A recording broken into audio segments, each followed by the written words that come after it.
Isang 13 anyos na dalagita ang iniligtas mula sa poder ng kanyang nobyo na 23 anyos naman.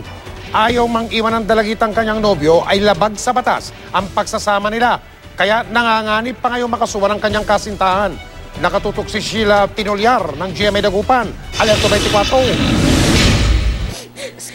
Hindi maawat sa pag-iyak ang 13 anyos na si Danica, hindi niya tunay na pangalan.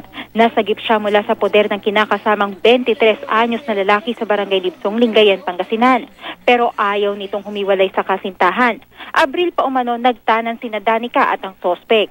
Sa batas natin, dun sa sinabi ko ng revised penal code violation, kahit na ba nagmamahalan sila, salat pa rin sa katwiran na magkaroon sila ng pagsasama.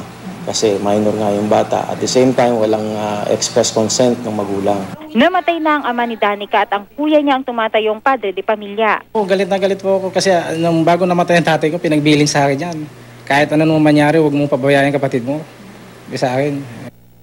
Ayon pa sa kuya ni Danica at ang kanyang ina, sa kabila ng murang edad, nabuntis at nakunan pa si Danica. Tamo, nagkaroon ng miscarriage. Ibig sabihin, hindi tama yung nangyayari dun sa bata. And to tell you, worse, nakita namin yung lugar kagabi.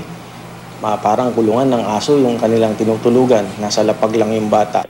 Aminado ang suspect, hindi sapat ang kinikita niya sa pagiging cellphone technician para buhayin si Danica. Makailang beses na rin umano niya itong sinabihan na umuwi sa pamilya nito. Hindi ko maiwasan, ma'am, kasi alangan naman po kung pumunta sa bahay tapos pagsisipain ko na lang. Hindi kay itulak. Hindi naman pwede tayo, ma'am. Tumangging magbigay ng panayam si Danica, pero aniya, mas gugustuhin itong sumama sa sospek. Desidido naman ng mga kaanak na sampahan ng kaso ang sospek.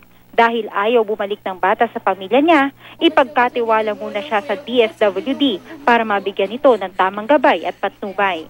Sheila Tinolyar, nakatutok 24 oras.